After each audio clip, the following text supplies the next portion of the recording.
She posted, "A man who can't handle a strong woman isn't a man." This was right after I told her I wasn't okay with her staying at her ex's place for the weekend. I didn't argue. I just left her luggage outside.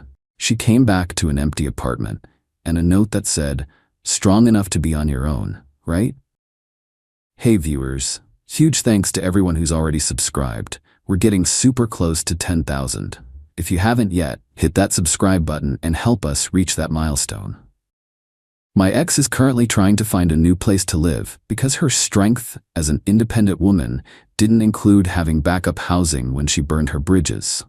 2 weeks ago, she was posting about how strong women don't need weak men. Today, she's scrambling to find an affordable apartment on her part-time salary. I'm 32M. Work as an operations manager for a manufacturing company, make around 85K. Been dating Jessica, 28F, for about 10 months. She works part-time in social media marketing, makes maybe 25K annually. Jessica kept her own studio apartment throughout our relationship, but started staying at my place more frequently. By month 8, she was basically living here 5 nights a week, keeping clothes and toiletries, but maintaining her own lease as backup. From day 1, Jessica made it clear she wasn't going to be controlled by any man. Fair enough. Independent women are attractive, but there's a difference between independence and deliberately crossing boundaries to prove a point. The red flags started small. She'd make plans without mentioning them, then act like I was being possessive if I brought it up. She'd go out with male friends and get defensive if I asked basic questions about her evening. "I don't need to report my every move to you," was her standard response. True, but basic communication in a relationship isn't reporting. It's courtesy. About 3 months ago, her ex Marcus moved back to town. They dated for 2 years in college, stayed friends afterward. Jessica made a big deal about how mature they both were, how they'd moved past any romantic feelings. Cool. Adults can be friends with exes. Not ideal, but manageable if there are proper boundaries. Except Jessica's idea of boundaries was basically no boundaries at all. They started texting constantly, meeting for lunch, having long phone conversations about careers and personal lives. When I mentioned it was making me uncomfortable, Jessica launched into lectures about trust and insecurity. "If you can't handle me having male friends, maybe you're not ready for a real relationship." I backed off because she was right about one thing: trust matters. But my gut was telling me this wasn't just friendship. 2 weeks ago, Marcus invited Jessica to some weekend music festival about 3 hours away. She mentioned it casually over dinner. "Sounds fun," I said. "When do we need to leave?" "Oh, you're not invited. This is just Marcus and me catching up. He got 2 tickets months ago." "You're going to a weekend festival with your ex?" "I'm going to a festival with my friend. The fact that we used to date years ago doesn't matter anymore." "Where are you staying?" "Marcus has a place up there. His family owns a cabin near the venue." So my girlfriend was planning to spend the weekend at her ex's family cabin, attending a romantic music festival. Just the 2 of them. "Jessica, I'm not comfortable with this." That's when she exploded. "I knew it. I knew you'd try to control me.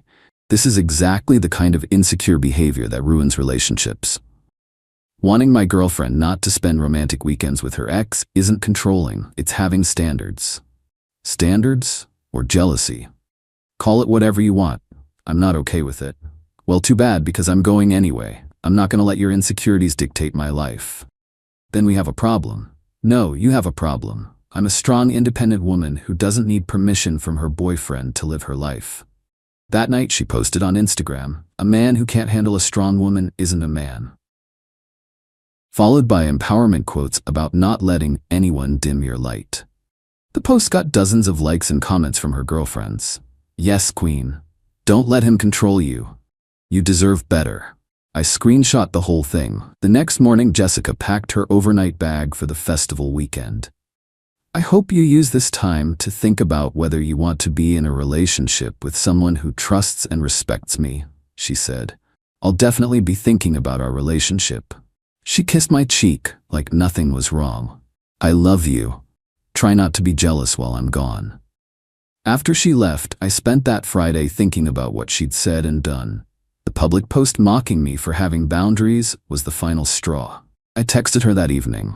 When you get back Sunday, we need to talk about our relationship. She replied, fine. Hopefully you'll have calmed down by then. Update 1. The decision. Saturday morning, I started making arrangements for Jessica's return. First, I gathered all her belongings from my apartment. Clothes, makeup, books, toiletries, everything she'd gradually brought over. It wasn't much, since she maintained her own place, but there was still a decent amount accumulated over months. Packed everything carefully into boxes and bags. Took photos as I went to document that I was handling her property responsibly. Saturday afternoon, I drove to her studio apartment building and left everything neatly organized outside her door. She still had her keys and her lease, so she had full access to her own place. Then I wrote a note. Jessica, you're absolutely right. Strong, independent women don't need men who can't handle their strength. I respect your independence and your right to make your own choices. Since you're strong enough to spend weekends with your ex despite my concerns, and confident enough to post publicly about how I'm not man enough to handle you, you're obviously strong enough to handle your own living arrangements too. Your belongings are outside your apartment door. I'm sure a strong woman like you will have no problem managing from here. Thanks for teaching me what independence really looks like. Tom. Left the note with her things at her apartment. Sunday evening, I changed my social media relationship status to single and waited for her to return to my place. Around 8 p.m., she showed up with her overnight bag, expecting to come in and continue our normal routine. I met her at the door, but didn't invite her in. We need to talk, she said. We do, but not inside. Tom, what's going on? You're acting weird. I did the thinking you suggested, decided you're right about strong, independent women not needing men who can't handle them. Okay, good. So we can move past this? We can move past this relationship, yes. Her expression changed. What do you mean? I mean, we're done. You made it clear this weekend that you prioritize your ex's feelings over mine, and your Instagram post made it clear what you think of men who have boundaries. Tom, don't be ridiculous. That post wasn't even about you specifically. It was posted right after our fight about you spending the weekend with Marcus. What else would it be about? I was just venting to my friends. By calling me less than a man for not wanting my girlfriend to go on romantic getaways with her ex. I didn't say that. I pulled out my phone and showed her the screenshot. A man who can't handle a strong woman isn't a man. Posted 6 hours after I told you I wasn't comfortable with your weekend plans.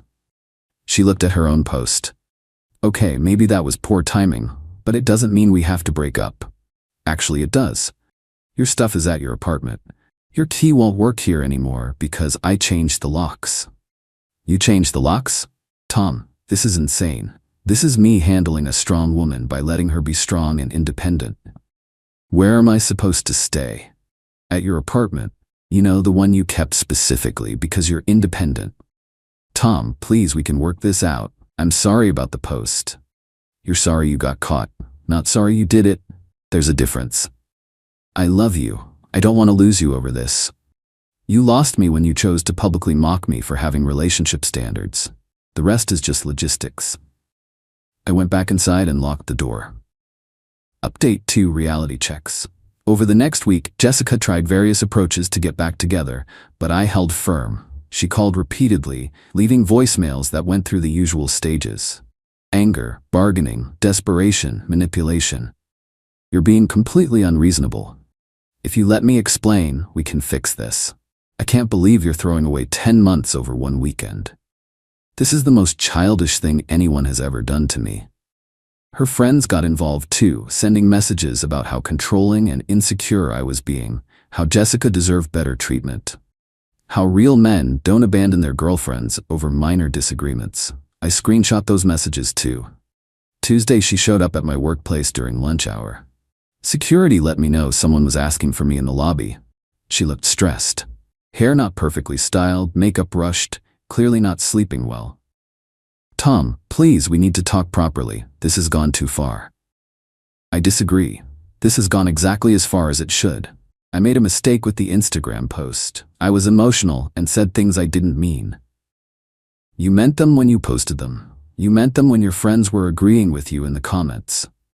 People say stupid things when they're upset. true, and people face consequences when they say stupid things publicly. Tom, I'm sorry. Really sorry. Can we please try to work through this? Work through what? You went to a romantic weekend with your ex after I told you I wasn't comfortable with it. Then you posted about how I'm not man enough to handle your independence. What's to work through? I realize now that the weekend was inappropriate. I should have respected your feelings. You realize that after you went anyway and posted about how weak I am for having boundaries. I was wrong. I'm admitting I was wrong. Great, you can be wrong and single. Tom, I can't afford my studio apartment on just my part-time salary. I was planning to give it up and move in with you officially. Good thing you kept it then. Shows you're more independent than you thought. I'm going to have to find roommates or move back with my parents. Sounds like something strong, independent women figure out themselves. She started crying. Please don't end 10 months over one stupid weekend. I'm not ending it over one weekend. I'm ending it over your complete disrespect for our relationship and your public mockery of my character. Security came over to check if everything was okay. Jessica left after that. Final update, 6 weeks later. The aftermath played out exactly like you'd expect from someone who talks about independence but doesn't actually practice it. Jessica couldn't afford her studio apartment on her part-time salary. She'd been counting on eventually moving in with me to cut her housing costs. She tried finding roommates, but her credit wasn't great and her income was too low for most people looking to share expenses. After 3 weeks, she had to break her lease and move back in with her parents in the suburbs. Real independent woman energy there. Her weekend with Marcus didn't lead anywhere either. Apparently, he was fine with a nostalgic festival weekend, but wasn't interested in actual relationship responsibility. Most of her friend group gradually stopped commenting on her posts about the situation. Easy to cheer someone on online, harder to offer actual support when they need it. Jessica made a few more attempts to reconcile over the first month. Always the same themes. She'd learned her lesson, she understood boundaries now, she was ready to respect the relationship. The final attempt was last week. She called from her parents' house. Tom, I've had time to really think about everything. You were right about the weekend with Marcus. I should have listened to your concerns. Okay. I miss you. I miss us. Is there any chance we could try again? No. Why not? I'm admitting I was wrong about everything. Because this wasn't about being right or wrong. It was about your character. You chose to disrespect our relationship and then publicly attacked my character for having standards. I was immature. I've grown since then. Good for you. Grow with someone else. Tom, please. I'm different now. I'm sure you are. Living with your parents at 28 probably changes your perspective on independence. That's not fair. Neither was posting about how I'm not man enough to handle strong women. I deleted that post. Too bad I still have screenshots. She hung up. Haven't heard from her since. Started dating someone new recently. Amanda works full-time in accounting, has her own apartment, handles her own finances. The difference is refreshing. When I told her about the Jessica situation, her response was perfect. Independence means being able to support yourself, not testing how much disrespect your partner will tolerate. The revenge wasn't complicated. It was just taking Jessica at her word about being strong and independent, then giving her the opportunity to prove it.